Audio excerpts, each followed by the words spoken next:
Alhamdulillah hari ini kita bertemu lagi di pelajaran IPA. Hari ini Bapak akan melanjutkan materi tentang struktur dan fungsi jaringan tumbuhan. Bahasan kita hari ini adalah tentang fotosintesis, kemudian gerak tumbuhan, aplikasi teknologi struktur tumbuhan. Nah, sebelum melanjutkan ke materi, semoga Ananda di rumah sehat selalu, agar aktivitas sehari-harinya dapat lancar. Mohon untuk menjaga kesehatan, tidur yang cukup, olahraga yang cukup, dan makan makanan yang bergizi. Nah, untuk tugasnya hari ini adalah seperti dua minggu sebelumnya, yaitu Ananda merangkum materi IPA hari ini, minimal rangkumannya 2 halaman buku tulis ya. Oke, jadi bahasan kita hari ini tentang fotosintesis. Nah, fotosintesis apa sih fotosintesis itu? Fotosintesis merupakan proses pembentukan bahan organik karbohidrat dengan bantuan sinar matahari. Jadi tanpa bantuan sinar matahari atau cahaya, fotosintesis tidak dapat terjadi. Nah, kemudian fotosintesis ini hanya terjadi pada sel-sel yang mempunyai klorofil atau zat hijau daun, yaitu bakteri, khususnya bakteri cyanobacteria dan tumbuhan. Nah, secara sederhana fotosintesis dapat dituliskan dalam persamaan kimia seperti ini: 6 CO2, 6 karbon dioksida, 6 gas karbon dioksida ditambah 6 H2O, 6 molekul air, ini 6 molekul CO2, ditambah cahaya matahari dan klorofil, kemudian dapat menjadi karbohidrat dan oksigen. Nah, karbohidrat ini adalah sumber makanan bagi tumbuhan, bagi hewan dan manusia tentunya. Seperti pohon jeruk ini. Jeruk ini dapat terjadi ya karena adanya hasil fotosintesis dan cadangan makannya tersimpan di buah jeruk ini. Nah, dan fotosintesis sendiri itu terjadi di bagian mesofil daun, seperti yang 2 minggu lalu kita bahas bagian-bagian dari daun ya. Nah, kenapa terjadi di daun dan terjadi di bagian mesofil? Nah, pada mesofil di daun terdapat banyak kloroplas yang mengandung banyak klorofil. Nah, di sini ini di daun. Nah, daun itu di sini ada bagian mesofilnya. Nah, dan di bagian mesofilnya tersebut terdapat biji-biji seperti ini, bulatan-bulatan ini. Nah, ini yang dinamakan dengan kloroplas. Nah, kemudian kloroplas ini dibatasi oleh sel membran luar dan dalam, dan di dalam membran dalam terdapat kantong-kantong yang berbentuk koin disebut tilakoid. Jadi kantong-kantong ini yang seperti koin ini namanya tilakoid. Nah, tilakoid ini ininya strukturnya seperti ini ya. Nah, tilakoid ini bertumpuk-tumpuk. Nah, tadi kan bertumpuk-tumpuk ini. Nah, ini tilakoid bertumpuk-tumpuk. Kemudian tumbuhan disebut grana. Yang tumpukan tadi itu disebut grana ya. Ini granum, tumpukan dari sel tilakoid tadi. Nah, kemudian membran tilakoid ini merupakan tempat terjadinya reaksi terang fotosintesis atau reaksi yang membutuhkan cahaya. Nah, karena di dalamnya terkandung klorofil. Kemudian antara grana tadi, tumpukan-tumpukan di tilakoid tadi, yang satu dengan grana yang lain terdapat rongga-rongga cair yang disebut stroma. Jadi di sini ada rongga-rongga yang memisahkan antara granum-granum ini, grana-grana.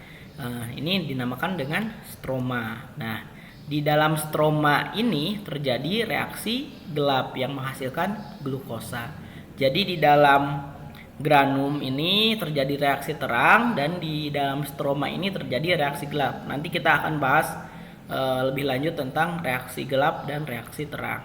Nah, kemudian dalam tilakoid terdapat klorofil A, nah yang biasanya berwarna ke hijau kebiru-biruan, dan klorofil B berwarna hijau kekuning-kuningan. Nah, klorofil A dan B berperan dalam menyerap cahaya merah dan biru. Jadi cahaya yang diserap oleh daun itu, khususnya oleh klorofil, itu cahaya merah dan biru. Nah, kenapa daun itu warnanya hijau? Karena itu adalah warna yang tidak diserap oleh daun. Nah, oleh sel klorofil. Karena tidak terserap, dia dipantulkan sehingga kita melihat daun banyaknya berwarna hijau. Nah, kemudian ini untuk proses fotosintesis seperti tadi yang Bapak sebutkan bahwa ada reaksi terang dan ada reaksi gelap. Nah, pada reaksi terang energi matahari diserap oleh klorofil untuk diubah menjadi energi kimia. Nah, energi kimia ini nanti yang akan digunakan di reaksi gelap dan dihasilkan juga oksigen yang terbentuk yang dilepaskan ke atmosfer. Nah, kemudian pada reaksi gelap, karbon dioksida dan ion hidrogen akan berikatan dengan bantuan energi kimia yang tadi dihasilkan oleh reaksi terang yang akan dirubah menjadi glukosa. Jadi, reaksi terang dan reaksi gelap adalah suatu kesatuan reaksi di dalam fotosintesis sehingga tumbuhan dapat menghasilkan oksigen dan tumbuhan dapat menghasilkan glukosa atau karbohidrat yang nantinya akan digunakan menjadi cadangan makanan. Nah, ini reaksi gelap mekanismenya, jadi cahaya matahari dan H2O air masuk bereaksi di reaksi terang, kemudian dihasilkan oksigen yang dikeluarkan ke atmosfer dan menghasilkan energi ini di sini, dan energi kimia ini digunakan di reaksi gelap dan dengan menggabungkan molekul karbon dioksida sehingga bisa menghasilkan gula. Nah, kemudian ada faktor-faktor yang mempengaruhi fotosintesis. Nah, tentunya kita harus paham. Misalkan kita menanam di sini ada tanaman bayam misalkan. Nah, tanaman bayam ini bagaimana sih agar bisa tumbuh, agar bisa berfotosintesis dengan baik sehingga hasilnya dapat kita panen baik. Nah, kita harus perhatikan kadar karbon dioksida di udara. Jadi, laju fotosintesis ini dapat meningkat dengan naiknya kadar karbon dioksida atau CO2. Akan tetapi jika CO2-nya banyak, nah itu malahan akan meracuni tumbuhan dan menyebabkan stomata atau mulut daun menjadi tertutup. Nah, kemudian juga suhu. Jadi suhu pada titik tertentu itu menyebabkan fotosintesis optimal. Nah, tetapi jika suhunya terlalu tinggi, maka akan mengganggu sel tumbuhan. Jadi sel tumbuhan itu kalau suhunya terlalu tinggi akan terdenaturasi atau akan terpecah sehingga akan mati. Nah, kemudian cahaya. Nah, cahaya sangat penting. Jadi kalau tidak ada cahaya, maka tidak akan terjadi reaksi fotosintesis. Di sini semakin rendah intensitas cahaya, semakin rendah laju fotosintesis. Jadi intensitas cahaya sangat berperan penting dalam fotosintesis. Kemudian klorofil banyak menyerap warna merah dan biru tadi dari warna cahaya. Jadi cahaya kan spektrumnya ada Magicu hibinio ya. Jadi yang diserap oleh daun khususnya di mesofil, khususnya lagi di klorofil adalah warna merah dan biru. Nah, kemudian air sangat berperan penting. Jadi air ini akan mempengaruhi terbentuknya karbohidrat atau gula di tumbuhan ini. Jadi kemudian kadar oksigen. Jadi oksigen itu dapat menghambat laju fotosintesis. Nah, kemudian kandungan hara dalam tumbuhan. Jadi unsur Mg dan N, Mg ini magnesium dan N ini nitrogen, sangat dibutuhkan untuk pembentukan klorofil. Ini adalah unsur yang dibutuhkan untuk tumbuhan dapat melakukan fotosintesis. Makanya diberikan pupuk kandang atau pupuk urea agar kecukupan dari magnesium dan nitrogen ini tercukupi ya. Nah, kemudian kita belajar tentang gerak tumbuhan. Jadi setiap makhluk hidup, tumbuhan dapat melakukan gerak dalam menanggapi rangsangan. Nah, contohnya di sini nih ada gambar putri malu. Jadi kalau putri malu itu kita sentuh, dia itu akan bunganya itu akan layu. Nah, sebetulnya itu adalah reaksi akibat kita menyentuh putri malu tersebut. Jadi dia sangat peka terhadap rangsangan. Nah, gerak pada tumbuhan itu dibedakan menjadi dua, yaitu gerak endonom, yaitu rangsangannya berasal dari tumbuhan itu sendiri. Contohnya gerak kromosom yang membelah. Jadi di dalam sel tumbuhan atau hewan itu ada kromosom yang aktif membelah, sehingga kita dapat, misalkan manusia dapat tumbuh, atau hewan atau tumbuhan misalkan dapat tinggi, itu karena terjadi pembelahan kromosom ya, sehingga selnya semakin besar, banyak gitu, dan tumbuhan semakin tinggi dan semakin besar. Kemudian juga ada gerakan higroskopis. Misalkan di sini kacang-kacang atau tumbuhan polong-polongan, kacang-kacangan itu kalau kurang air itu bijinya itu akan atau bungkusnya akan membelah dan mengeluarkan bijinya. Nah, kemudian ada yang dimaksud gerak etionom. Nah, gerak etionom adalah gerakan yang rangsangannya dari luar. Contohnya putri malu tadi. Nah, kalau endonom dari dalam tumbuhan itu sendiri. Nah, gerak etionom sendiri atau yang disebabkan rangsangan dari luar itu dibedakan jadi 3. Ada gerak tropisme, nasti, dan taksis. Ya, kita bahas tropisme. Nah, tropisme ini yaitu gerak tumbuhan yang arah geraknya ini dipengaruhi oleh arah datangnya rangsangan. Jadi dia mengikuti arah atau rangsangan itu berada. Jadi tropisme ini dibedakan menjadi beberapa. Yang pertama fototropisme atau tropisme yang dipengaruhi rangsangan cahaya. Contohnya kecambah di gambar ini. Kalau kita menanam biji, misalkan biji cabai, biji tomat, nanti lama-kelamaan akan tumbuh. Dia mengikuti arah dari cahaya. Nah, kemudian ada geotropisme. Jadi tropisme yang disebabkan gravitasi bumi, akar menuju ke bawah. Nah, kita tidak pernah melihat ya akar ke atas karena dia tertarik oleh gravitasi bumi ke bawah arahnya. Terus ada tigmotropisme. Jadi tigmotropisme ini adalah tropisme yang disebabkan oleh sentuhan. Contohnya tumbuhan pemanjat seperti labu siam atau beberapa famili leguminosae seperti polong-polongan, kacang-kacangan itu dapat merambat misalkan ke pohon atau ke turus yang kita tancapkan, dia akan merambat. Nah, kemudian ada kemotropisme. Kemotropisme ini adalah tropisme yang disebabkan rangsangan kimia. Contohnya gerakan akar yang menuju pupuk. Jadi di mana pupuk itu ada, akar akan menuju daerah yang banyak pupuknya. Nah, untuk kehidupan tumbuhan tersebut. Nah, kemudian ada hidrotropisme seperti kemotropisme. Jadi hidrotropisme ini gerak tropisme karena ada rangsangan air. Jadi ya kalau tadi akibat rangsangan kimia dari pupuk, ini dari air. Jadi kan akar mencari daerah yang banyak airnya. Nah, jadi gerakan-gerakan ini itu sangat bermanfaat bagi tumbuhan dalam proses tumbuh dan berkembang.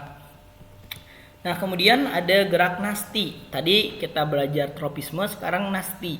Nah, nasti ini adalah gerak bagian tumbuhan yang arah geraknya tidak dipengaruhi arah datangnya. Kalau tadi tropisme dipengaruhi arah rangsangannya, kalau nasti tidak. Nah, nasti juga dibedakan menjadi beberapa. Ada tigmonasti atau seismonasti.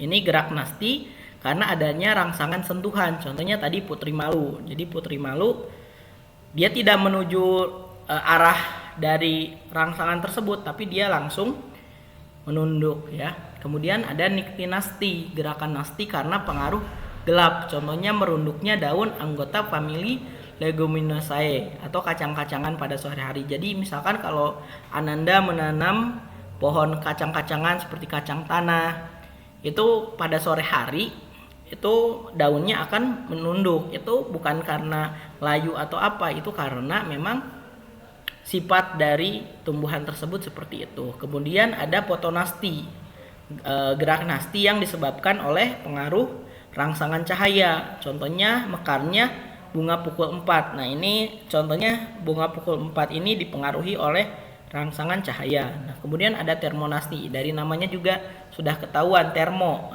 panas ya, yang disebabkan oleh suhu bunga musim semi. Contohnya di gambar ini ada bunga sakura. Bunga sakura tumbuh ketika adanya suhunya hangat, bunga sakura tumbuh. Nah, dan di suhu dingin atau di suhu musim gugur dia tidak tumbuh. Nah, kemudian ada nasti kompleks. Ini contohnya di stomata.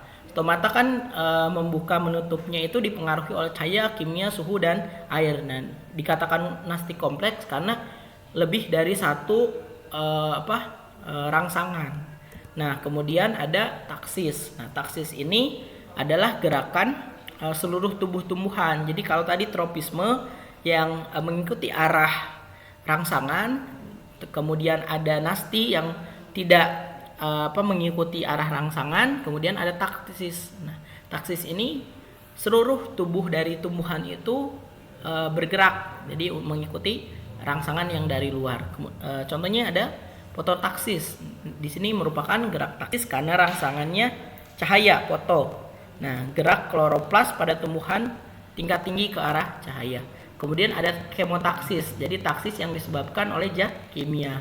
Contohnya sel gamet jantan tumbuhan lumut bergerak menuju sel gamet betina. Nah, di sini ada contoh tumbuhan lumut, dia memiliki sel gamet jantan dan sel gamet betina. Jadi sel gamet jantan itu akan bergerak ke sel gamet betina untuk reproduksi dari lumut itu sendiri.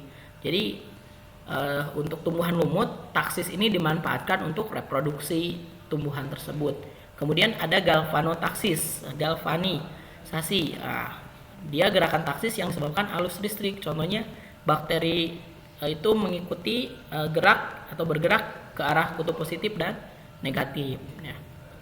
Biasanya di cyanobacteria atau di beberapa bakteri gram positif, gram negatif ya. Nah, kemudian ada beberapa aplikasi teknologi yang diilhami oleh struktur tumbuhan. Contohnya di sini ada pondasi ceker ayam. Jadi pondasi ceker ayam ini terinspirasi oleh perakaran pohon kelapa. Jadi pohon kelapa dapat tinggi, dapat kokoh itu karena pondasinya kuat gitu kan, dan menginspirasi para arsitek atau engineer di bidang bangunan untuk membuat pondasi yang seperti pohon kelapa, dinamakan pondasi ceker ayam. Kemudian air mancur dan sumur bor itu terinspirasi dari silem. Jadi silem kan menarik air dari bawah. Jadi bor itu kenapa dapat menarik air dari atau minyak dari bawah ke atas, itu prinsipnya seperti silem atau pembuluh kayu di tumbuhan. Nah, itu mungkin materi dari hari ini. Bapak ucapkan jazakumullah khairan.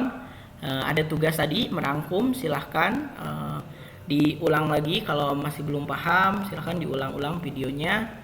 Kemudian boleh bertanya kepada pengampu masing-masing jika ada hal yang penasaran atau hal yang kurang paham, silahkan ya. Bapak ucapkan jazakumullah khairan kasiron kembali. Semoga Anda selalu sehat. Sekian dari Bapak, wabillahi taufiq wal hidayah. Wassalamualaikum warahmatullahi wabarakatuh.